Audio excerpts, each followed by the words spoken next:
사무엘상 11장 1절에서 15절 우리 다 같이 찾아서 함께 읽도록 하겠습니다. 사무엘상 11장 1절에서 15절 찾았으면 같이 읽겠습니다. 암몬 사람 나하스가 올라와서 길랏 야베스에 맞서 진침해 야베스 모든 사람들이 나하스에게 이르되 우리와 언약하자. 그리하면 우리가 너를 섬기리라 하니 아몬 사람 나하스가 그들에게 이르되 내가 너희 오른 눈을 다 빼야 너희와 언약하리라. 내가 온 이스라엘을 이같이 모욕하리라.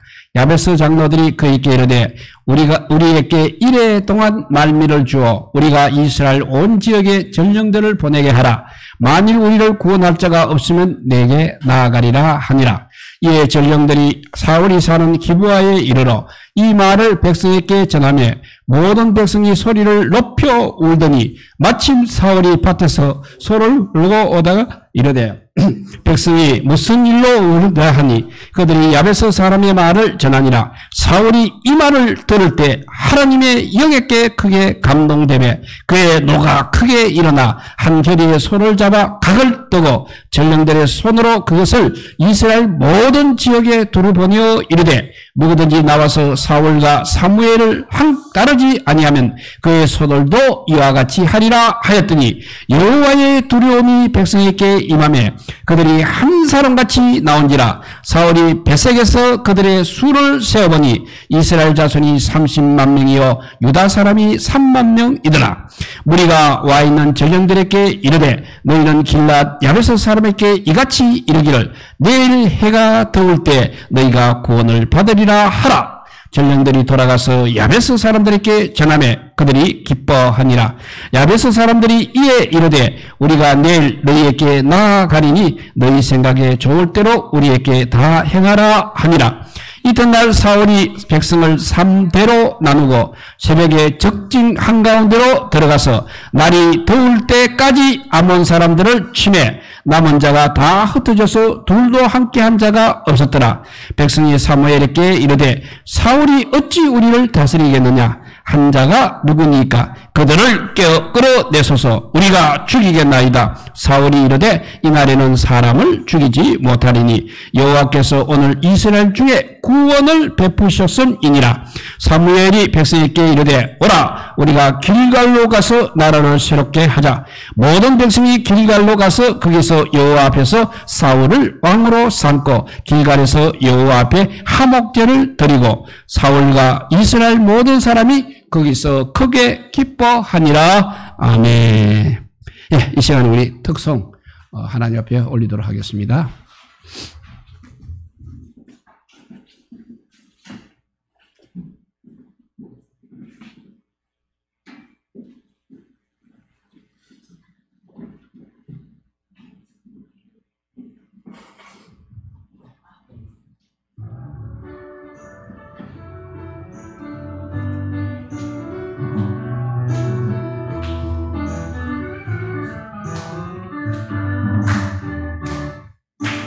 늘 하던 일은 점점 힘들어지고 새로운 일을 시작할 엄두가 나고 주위서는 점점 부담이 되고 자꾸 숨이 턱턱 막혀오네.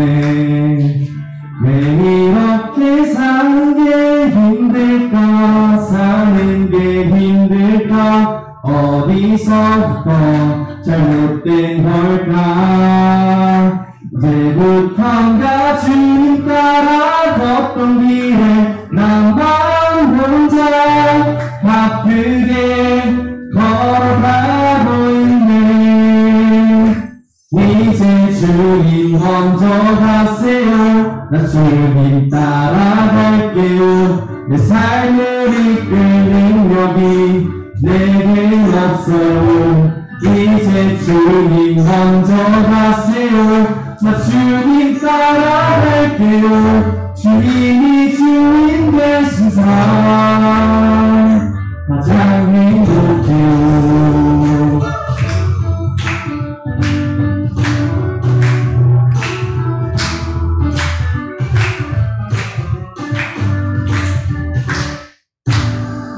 늘 하던 일 점점 힘들어지고 새로운 일 시작하던 불가 만나고 주위의 시선은 점점 부담이 되고 자꾸 숨이 덜컥 막혀오네.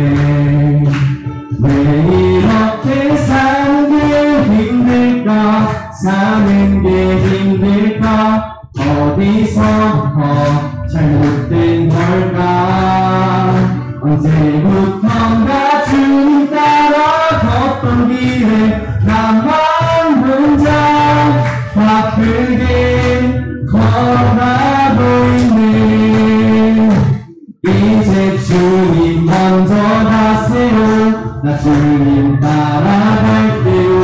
내 삶을 이끌 능력이 내겐 없어. 이제 주님 먼저 가세요. 나 주님 따라갈게요. 주님이 주님 되신 삶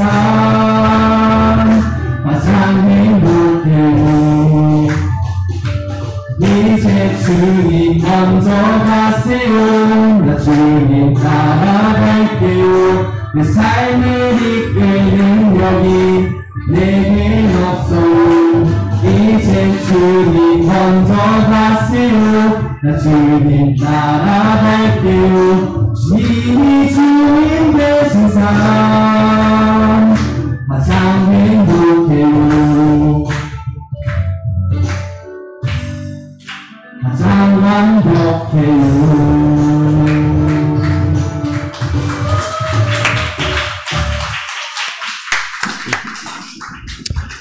예, 감사합니다. 수고하셨습니다. 예, 기도드리겠습니다.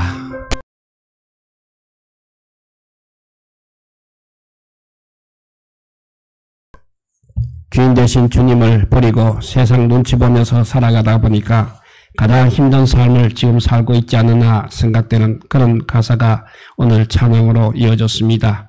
이제 깨닫게 하여 주시니 감사합니다. 주인이 되셔서 살아가야 되고 우리가 주님의 가신 그 길을 십자가 길이라도 따라가야 되는데 그 길을 피해서 아버지요 세상에서 주는 편한 삶을 살려고 하다가 주님도 잃어버리고 나 혼자 아버지요 힘들기만 하는 이 삶을 우리 역시 살고 있음을 깨닫게 됩니다. 주님 용서하여 주시고 이 찬양을 통해서 우리가 다시 한번 주님을 찾는 자 되게 하여 주시고 주님 앞에 나아간 자 되게 하여 주시고 주님이 가신 그 길 십자가 길 그 길 마다 않고 갈 수 있는 저희들 되게 하여 주시옵소서. 그래서 마지막 날 하나님 앞에 받을 그 큰 상을 향해서 달려가는 삶이 우리의 삶이 되게 하여 주시기를 간절히 배우며 그럴 때마다 이 찬양이 아버지 우리의 삶을 바로 잡을 수 있게 하여 주시고 우리가 모든 하던 일도 세상 아버지요 뒤돌아보며 살펴볼 수 있게 하여 주시고 정말 하나님께서 주신 말씀대로 순종하여 살아서 이 땅에서도 하나님 영광 나타내고 세상을 향해서도 주의 복음을 전하는 그런 귀한 사명도 잘 감당하는 우리 모두가 되게 하여 주시기를 주여 간절히 비옵나이다. 오늘 말씀 가운데도 성령 하나님께서 함께하여 주셔서 우리가 깨닫게 하여 주시고 정말 주님께서 주신 말씀이 생명의 양식이 되게 하여 주시기를 주여 간절히 빌고 원하올 때 우리 구주 예수 그리스도 이름으로 기도드리옵나이다. 아멘. 이제 드디어 사울이 전쟁을 해서 이기는 장면이 나오고 있습니다. 이렇게 하나님의 종은 하나님께서 항상 그 뒤를 봐주시고 있습니다. 이렇게 뒤를 봐주신다는 이 말은 다른 말로 하면 하나님께서 하나님의 종에게 권위를 세워주신다는 말이 되겠습니다. 하나님의 종이 사람의 종과 다른 것은 그들을 보호하시는 분이 하나님이시라는 사실입니다. 하나님의 종은 하나님께서 택하십니다. 그리고 부르시고 훈련시키고 또 보내시기 때문에 그렇습니다.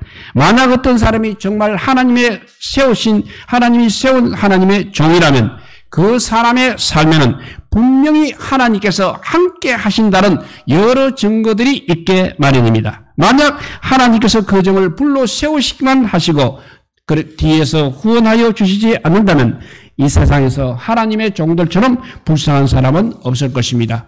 그래서 하나님의 종들은 전능하신 하나님께서 반드시 도와주십니다. 오늘 본문에 나오는 사울이 바로 그랬다고 우리에게 가르쳐주고 있습니다. 본문의 시간으로 볼 때 얼마 전 사울은 제비 뽑기를 통해서 이스라엘 왕이 분명히 되었습니다. 사울이 제비 뽑히자 모든 백성들이 다 저분은 하나님께서 우리에게 주신 왕입니다 하고 받아들인 것 같은 분위기였습니다. 그런데 사실은 몇몇 사람들이 또 공개적으로 반대하고 나섰습니다. 앞에 10장 사무엘상 10장 27절에 보면 반대자들은 이렇게 말했습니다. 이 사람이 어떻게 우리를 구원하겠느냐라고 했습니다. 이렇게 공개적으로 사울을 멸시하며 사울의 왕됨을 인정하지 않았다는 것입니다. 이것은 겉보기에는 사울에 대한 반대 같지만 실제로는 이런 사람을 왕으로 세우신 하나님에 대한 반대가 되는 것입니다. 하나님 왜 저렇게 빈약한 사람을 왕으로 세우셨습니까? 아니 사람이 그렇게 없습니까? 다른 사람이 왕을 해도 그보다는 더 나은 왕이 되겠습니다. 우리가 어떻게 저런 사람을 믿고 나라를 세워갈 수 있습니까? 하는 반대에 부딪혔습니다.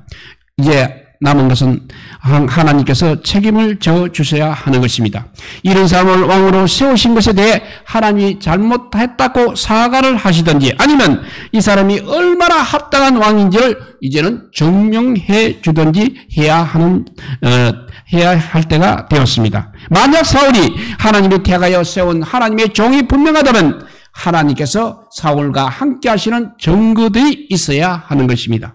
누가 봐도 이 사람은 하나님의 종이 틀림없다는 보증을 우리 하나님께서 해 주셔야 하는 것입니다. 그래서 오늘 이 본문이 바로 하나님이 사울의 왕됨을 확증하는 하나님이 사울의 왕됨을 확정하시는 장면이 바로 오늘 본문이 되겠습니다. 사실 하나님의 종이나 사람의 종이나 그저 사는 모습은 다 비슷해 보입니다. 하나님의 종들이 여러 평범한 사람들 중 한 사람으로 보이는 때가 있습니다.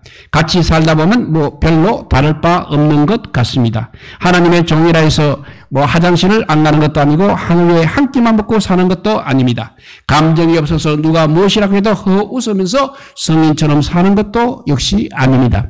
때로는 감정을 절제하지 못해서 드러날 때도 있습니다. 때로는 속상할 때도 있는 것입니다. 남들이 느끼는 희로애락의 감정들을 하나님의 종들도 다 느끼고 살아가고 있습니다. 여러 사람과 사는 것이 거의 비슷하다는 말입니다. 옷도 입고 일도 하고 가정도 갖고 있고 자녀들 때문에 속상할 때도 많은 것입니다. 그러다 보니까 가끔 사람들이 이제 혼동할 때가 있는 것 같습니다. 하나님의 종이라 해도 우리와 다를 것이 없네. 특별히 구별될 것도 없네. 아니면 우리나 하나님의 종이나 무엇이 다르냐? 이러다가 이렇게 말합니다. 이러다가 하나님의 사람에 대해서 너무 쉽게 말하고 너무 쉽게 대하는 경우가 없지 않아 있습니다. 대개는 초신자들이 그러하거나 아니면 아주 오래 믿은 분들이 그러한 경향을 가지고 있습니다. 신앙적인 눈으로 보지 않고 인간적인 눈으로 보기 때문에 그렇게 생각을 하는 것입니다. 초신자들은 교회에 왔어도 신앙적인 눈으로 보지 못하고 그냥 인간적으로 보게 됩니다. 왜냐하면 아직 그들의 신앙이 어리기 때문입니다. 교회 생활을 하는데 나이가 자꾸 신경 쓰이고 어른 대접을 안 해주는 것 같고 이 나이에 내가 무슨 훈련이냐 하는 생각이 드는 분들은 아직도 신앙적으로 덜 자란 분들이라 할 수 있겠습니다. 교회 생활은 그런 기준으로, 세상의 기준으로 하는 것이 아니기 때문입니다. 왜냐하면 교회는 세상과 다르기 때문입니다. 세상은 영적 공동체이기 때문입니다. 그래서 인간적인 기준으로만 보고 편하게 되었다가는 오히려 끊고 다치는 경우가 있을 것입니다. 하나님이 어느 정도 두고는 보십니다. 그렇지만 안 되겠다 생각하면 반드시 우리 하나님께서 개입하셔서 일하시기 때문입니다. 오늘 본문이 바로 그런 상황을 우리에게 보여주고 있습니다. 사울이 몇몇 사람이 비난하는 말을 듣고 가만히 있자 이제 하나님이 나서게 되었던 것입니다. 하나님의 종을 무엇이라고 비난하는데 하나님이 가만히 계시면 안 되는 것입니다. 그래서 이제 하나님께서 일하시기 시작을 하셨습니다. 그래서 갑작스럽게 전쟁이 일어났던 것입니다. 암몬이라는 나라가 쳐들어왔습니다. 암몬 군대의 나하스라는 장군이 군대를 이끌고 이스라엘을 쳐들어왔습니다. 보통 강한 군대가 아닙니다. 길앗 야베스라는 곳을 치렸고 진을 쳤습니다. 보니 상대가 안 되게 생겼습니다. 그래서 이스라엘에 속한 길앗 야베스 사람들이 이제 화친을 요청하게 됩니다. 이렇게 말합니다. 우리와 언약합시다. 우리를 치지 않는다고 약속만 하게 되면 우리가 당신들을 잘 섬기겠습니다. 꼬박꼬박 조우도 바치고 하라는 대로 다 하겠습니다. 라고 했습니다. 라고 이런 식으로 아마 협상을 제시했을 것입니다. 그런데 너무나도 그 반항이 차가웠습니다. 2절에 보게 되면 내가 너희 오른 눈을 다 빼야 너희와 협상하겠다고 그렇게 말하는 것입니다. 내가 너희 오는 눈을 다 빼야 너희와 협상하겠다. 그러니까 너희를 죽이기 전에는 협상 안 한다는 말과 같은 말입니다. 그러니 난리가 났습니다. 저 큰 군대를 싸워 이길 힘도 없고 협상도 안 되고 이제 진퇴양난인 것입니다. 그래서 일주일만 시간을 달라고 하고는 바로 이스라엘 땅에 사람을 보내어서 이런 형편을 알렸습니다. 당연히 이 소식은 사울이 살고 있는 기브아에도 들렸습니다. 여기서 한번 생각해 보십시오. 지금 하나님께서 무엇을 하시고자 하는 것입니까? 그 종을 위해서 지금 일하시고자 하는 것입니다. 사울의 왕됨을 증명해 주시렸고 옆나라의 군대를 불러서 전쟁을 시작하게 하신 것입니다. 이것을 우리가 그러면 어떻게 알 수 있습니까? 사무엘상 9장 16절에 보면 하나님께서 사울을 왕 삼으려 하실 때 사무엘 선지자에게 이렇게 말씀하셨습니다. 사무엘상 9장 16절을 읽어보면 내일 이맘때 내가 베냐민 땅에서 한 사람을 너에게로 보내리니 너는 그에게 기름을 부어 내 백성 이스라엘의 지도자로 삼아라. 그가 내 백성을 브레셋 사람들의 손에서 구원하리라 했습니다. 여기서 보니까 누구 손에서 구하신다고 했느냐면 블레셋 사람의 손에서 구원하신다고 하셨습니다. 그러니 사울의 사명은 이제 블레셋이라는 나라를 쳐서 이기는 것입니다. 그런데 오늘 본문에서는 블레셋이 아니라 암몬 사람들이 쳐들어왔습니다. 왜 그렇게 하셨습니까? 사울의 전공은 이제 블레셋이어야 하는데 블레셋이 아니고 암몬 사람들이 쳐들어왔습니다. 여기에는 전쟁의 목적이 있는 것이 아니라 사울의 리더십을 확고히 해 주시려고 그렇게 계획하신 것입니다. 브레셋에 대한 문제는 그 다음 일이라는 것입니다. 사울은 이 소식을 들었을 때 그러면 무엇을 하고 있었습니까? 그는 소를 몰고 밭을 갈고 있었습니다. 이 모습을 보게 되면 왕 같지 않았을 것입니다. 왕이 평범한 농부 복장을 하고 소를 몰고 밭을 갈고 있습니다. 이 모습을 보면 누가 사울을 왕이라고 하겠습니까? 그런데 하나님의 사람은 이렇게 외형에서 구분되는 것이 아니라 능력에서 구분이 되는 것입니다. 하나님의 사람들은 위기 때 나타나게 되어 있습니다. 그것이 바로 하나님께서 함께 하시는 증거들이 있는 것입니다. 다른 많은 하나님의 사람들도 하나님께서 하나님의 부르심을 임하기 전에는 다들 자기 생업의 현장에서 열심히 일하던 그런 사람들이었습니다. 엘리사도 소들을 앞세우고 밭을 갈다가 하나님의 부르심을 받았습니다. 아모스도 역시 뽕나무 밭에서 일하다가 하나님의 부르심을 받았습니다. 하박국의 찬양을 들어보면 그 역시 농부로 일하던 사람인 것을 알 수 있습니다. 다윗은 양치는 사람으로 일하다가 하나님의 부르심을 받았습니다. 베드로와 요한 또 제자들은 업으로 일하다가 부르심을 받았습니다. 예수님은 부르심을 받기 전에 몫으로 일하셨습니다. 그러므로 과거의 이들의 모습만 보고 평가한다면 실수하기가 쉬울 것입니다. 겉모습만 보아서는 하나님의 사람다운 특징이 전혀 안 보인다는 것입니다. 그래서 사람들이 실수하는 것입니다. 오늘 6절을 보게 되면 어떤 일이 일어났습니까? 6절을 읽어보면 사울이 이 말을 들을 때 하나님의 영에게 크게 감동되매 그의 노가 크게 일어나 했습니다.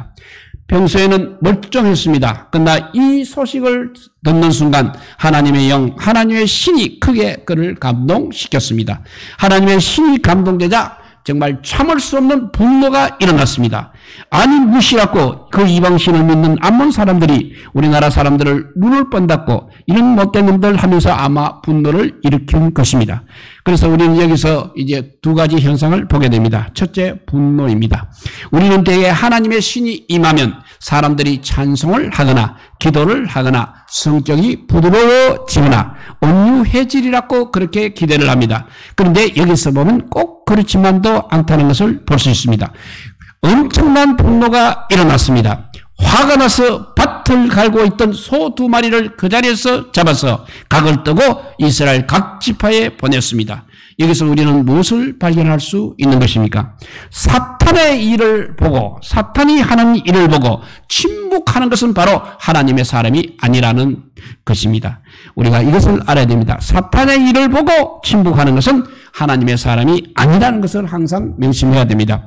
그 사람이 정말 하나님의 사람이라면 사탄이 일하는 것을 보았을 때 절대 침묵하지 않습니다. 침묵할 수 없는 것입니다. 사람들을 괴롭히는 사탄의 일을 보면서 분노가 일어나고 그 사람을 도와주고 싶은 열정이 생기고 가만히 있지 못하는 뜨거운 마음이 불같이 일어나야 하는 것입니다. 성경을 보면 이런 일들이 많이 기록되어 있습니다.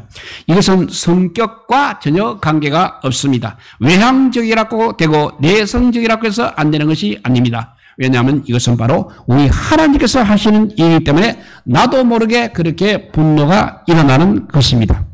브레셋 장수 골리앗이 이스라엘을 조롱할 당시 어린 다윗이 이 말을 듣고 어떻게 말했습니까? 사무엘상 17장 47절에서 45절에서 47절 말씀을 읽어봅니다.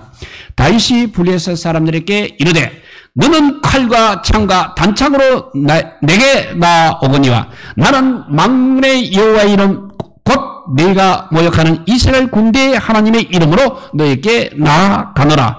오늘 여호와께서 너를 내 손에 넘기시리니 내가 너를 쳐서 너의 목을 베고 브레셋 군대의 시체를 공중의 새와 땅에 들짐승에게 주어 온 땅으로 이스라엘의 하나님이 계신 줄 알게 하겠고 또 여호와의 구원하심이 칼과 창에 있지 아니함을 이 무리에게 알게 하리라. 전쟁은 여호와께 속한 것인즉 그가 너희를 우리 손에 넘기시리라 했습니다. 다윗도 그 당시 비록 어리지만 브레셋 장수 골리앗이 하나님의 군대를 모욕하는 소리를 들으면서 분노가 끌어올라갔던 것입니다. 객관 녀석이 무엇인데 감히 하나님의 군대를 조롱해 내가 가서 처리하겠다 이런 마음으로 달려나갔습니다. 겉으로 보기에는 상대가 안 되는 사람이었습니다. 그렇지만 믿음으로 나가서 승리를 했습니다. 신약에 보면 또 우리 예수님께서도 역시 분노하시는 장면을 볼 수 있습니다. 요한복음 2장 14절에서 18절 말씀입니다.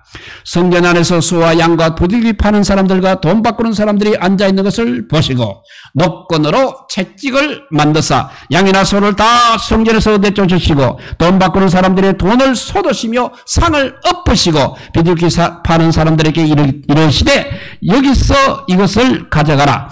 내 아버지의 집으로 장사하는 집을 만들지 말라 하시니 제자들이 성령 말씀에 주의 전을 사모하는 열심히 나를 삼키리라 한 것을 기억하더라. 이에 유대인들이 대답하여 예수께 말하기를 네가 이런 일을 행하니 무슨 표적을 우리에게 보이겠느냐 했습니다.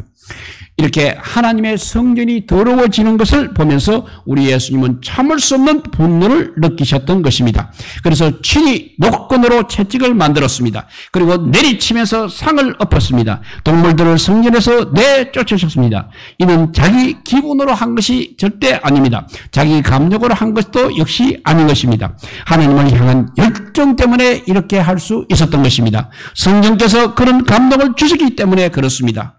누가복음 13장 10절에서 16절을 보게 되면 예수께서 안식일에 한 회당에서 가르치실 때에 18회 동안이나 귀신 들려 앓으며 꼬부라져 조금도 펴지 못하는 한 여자가 있더라. 예수께서 보시고 불러 이르시되 여자여 네가 내 병에서 놓였다 하시고 안수하시니 여자가 곧 펴고 하나님께 영광을 돌리는지라. 회당장이 예수께서 안식일에 병 고치는 것을 분명 무리에게 이르되 일할 날이 엿새가 있으니 그동안에 와서 고침을 받을 것이요 안식일은 하지 말 것이니라 하거늘 주께서 대답하여 이르시되 외식하는 자들아 너희가 각각 이 안식일에 자기의 소나 나귀를 외양간에서 풀어내어 이끌고 가서 물 먹이지 아니하느냐. 그러면 18해 동안 사탄에게 매임받은 이 아브라함의 딸을 안식일에 이 매임에서 푸는 것이 합당하지 아니하냐 하셨습니다. 안식일에 예수님께서 한 회당에서 가르치고 계시는데 18년 동안 귀신 들려 앓고 꼬부라져 조금도 펴지 못하는 여자를 예수님께서 안식일이지만 그 자리에서 고쳐주셨습니다. 그랬더니 회당장이라는 사람이 안식일에 일하면 안 되는데 왜 일을 하느냐 하면서 예수님을 대적하고 화를 내었습니다. 자기 딸이 만약 고침을 받았다면 이렇게 말하지 않았을 것입니다. 남이라고 생각하니까 이런 반응이 나오는 것입니다. 이때 예수님께서 누가복음 13장 15절에서 17절에 이렇게 말씀하셨습니다. 주께서 대답하여 이르시되 외식하는 자들아 너희가 각각 안식일에 자기의 소나 나귀를 외양간에서 끌어내어 이끌고 와서 물을 먹이지 아니하느냐. 그러면 18해 동안 사탄에게 매임받은 이 아브라함의 딸을 안식일에 이 매임에서 푸는 것이 합당하지 아니하냐. 예수께서 이 말씀을 하시매 모든 반대하는 자들은 부끄러워하고 온무리는 그가 하시는 모든 영광스러운 일을 기뻐하니라 했습니다. 예수님은 사람들이 하루라도 더 사탄에게 매여서 고통당하는 것을 볼 수 없으셨던 것입니다. 오늘이 안식일이니까 그래 다음에 하자 이렇게 할 사항이 아니었다는 것입니다. 하루라도 빨리 고쳐주는 것이 바로 주님의 뜻인 것입니다. 사탄이 한 여자를 18년이나 붙잡고 괴롭게 했다는 것을 생각하면서 화가 나는 것입니다. 사탄이 저렇게 한 사람의 인생을 파괴하는구나 하고 생각하니 견딜 수가 없었던 것입니다. 그래서 당장 여인을 고쳐주셨습니다. 이것이 성령 받은 사람의 마음이 아니겠습니까? 또 주님의 마음이기도 한 것입니다. 바울도 아덴에서 우상들이 가득한 도시를 보면서 분노를 했습니다. 성령이 임하면 이렇게 누구나 대담해지는 것입니다. 절대 가만히 있지 못하는 것입니다. 사탄과 싸움을 하게 되어 있습니다. 분노하게 되어 있는 것입니다. 이렇게 하나님의 신이 임하면 분노하게 된다고 했습니다. 두 번째는 두려움도 있습니다. 다른 사람들은 다 두려워했습니다. 암몬 사람들이 쳐들어왔다는 말을 듣고 다 두려워 떨었습니다. 감히 싸울 생각도 하지 못했습니다. 그런데 사울은 이 소식을 듣고 두렵기는커녕 오히려 어분이 일어났습니다. 하나님의 영이 그에게 임하면 어떤 일이 일어납니까? 두려움이 사라지는 것입니다. 담대함이 생기는 것입니다. 성령을 어디를 봐도 하나님의 영이 임하면서 두려움에 빠진 사람은 없는 것입니다. 성령이 임하면 급장이들도 변하여 용감한 자가 되는 것입니다. 그래서 순교를 할 수 있는 것입니다. 하나님의 영은 두려움의 영이 아니라 담대함의 영인 것입니다. 그래서 어떤 약한 사람도 성령이 임하면 대담해지는 것입니다. 이렇게 사울이 한결의 소를 취하여서 이제 각을 뜨고 사람을 보내어 그것을 이스라엘 모든 지경에 두루 보내어 이렇게 말합니다. 누구든지 나와서 사울과 사무엘을 쫓지 아니하면 그 소들도 이와 같이 하리라고 하였더니 여호와의 말 두려움이 백성에게 임하며 그들이 한 사람같이 나왔습니다. 이때 백성들이 느꼈던 두려움은 암몬 족속들 때문에 느꼈던 두려움과는 비교도 되지 않는 두려움인 것입니다. 그래서 이거 전쟁에 안 나가면 다 죽겠구나 하고 생각이 들어서 전부 전 백성이 전쟁에 나왔습니다. 세어보니 총 33만 명이었습니다. 대단한 숫자입니다. 성령에 붙들린 한 사람의 분노가 이렇게 많은 사람을 이렇게 모이게 만든 것입니다. 하나님의 종에게는 이런 리더십을 주십니다. 이것은 결코 쉬운 일은 아닙니다. 말 한마디에 33만 명이 모이는 일이 어찌 쉬운 일이겠습니까? 하나님께서 도와주신 것입니다. 하나님의 종에게는 성령의 특별한 기름 부음이 있는 것입니다. 그리고 하나님께서 세워주시는 리더십이 있는 것입니다. 이렇게 사람을 모아서 이제 전쟁을 하게 되었습니다. 기다릴 필요도 없습니다. 바로 이튿날 새벽에 쳐들어갔습니다. 이런 일일수록 미루면 안 되는 것입니다. 감동을 주셨을 때 바로 시작을 해야 하는 것입니다. 새벽부터 암몬 사람을 치기 시작해서 해가 뜨거워지기 전에 끝내버렸습니다. 강렬하게 승리를 했습니다. 11절에 보니까 이튿날 사울이 백성을 3대로 나누어 새벽에 적진 한가운데로 들어가서 날이 더울 때까지 암몬 사람들을 치매 남은 자가 다 흩어져서 둘도 함께한 자가 없었더라 했습니다. 그러고 나서 상황이 어떻게 바꾸었는지 12절을 보십시오. 백성이 사무엘에게 이르되 사울이 어찌 우리를 다스리겠느냐? 한 자가 누구니까 그들을 끌어내서서 우리를 죽이겠나이다 까지 했습니다. 어제까지도 사울에 대해 비난하는 소리를 듣고 가만히 있던 그 사람들이 누가 사울을 비난했느냐 하면서 그 사람을 죽이겠다까지 난리를 쳤습니다. 사울은 가만히 있는데 주변 사람들이 나서서 사울의 반대자를 죽인다고 소동이 일어났던 것입니다. 분위기가 어떻게 되었겠습니까? 이날 이후는 이제 사울은 완전한 왕이 되었던 것입니다. 리더십도 인정받았습니다. 다시는 이 문제로 누구든지 시비를 걸지 못하게 만들어 버렸습니다. 정말 멋진 우리 하나님이십니다. 하나님께서는 자기 종을 세우시고 종의 권위를 스스로 세워주셨습니다. 다시는 누가 건드리지 못하게 만들어 주셨습니다. 하나님의 종에 대해 일쿵지르쿵 함부로 말하지 마시기 바랍니다. 리더십에 대해서도 함부로 평가하지 마시기 바랍니다.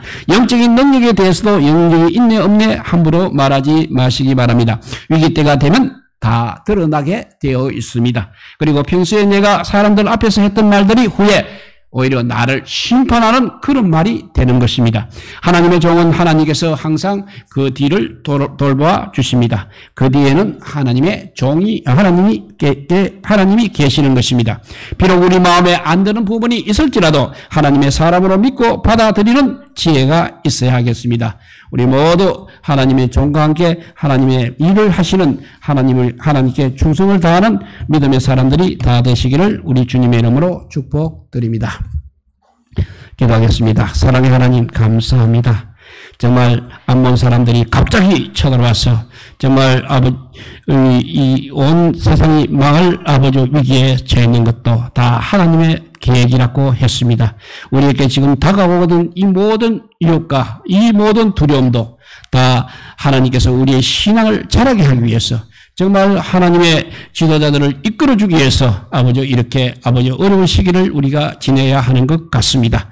주님께서 지도자를 통하여서 하나님께서 영광 받으시기를 원합니다. 우리 모두 하나님의 뜻에 합하여서 하나님의 일을 감당할 수 있는 능력과 지혜를 허락하여 주시옵소서.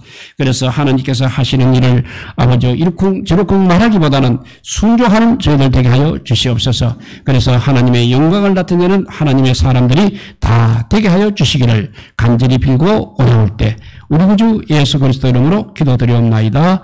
아멘. 예, 우리 찬송가 348장입니다. 마귀들과 싸울지라. 우리 348장 찬양하면서 우리 오후 봉헌 드리도록 하겠습니다. 오후 예배 봉헌 드리도록 하겠습니다.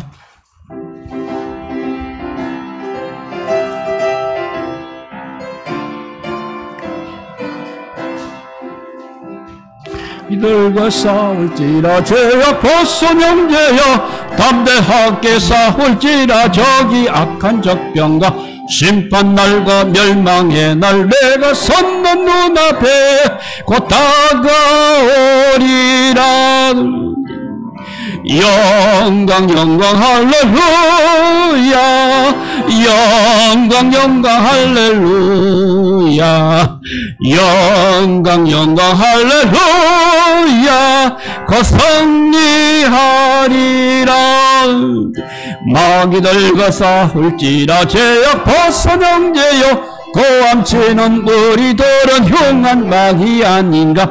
무섭고도 더러운 죄 모두 떨쳐버리고 주 예수 붙들라. 영광 할렐루야. 영광 할렐루야. 영광 할렐루야. 곧 승리하리라.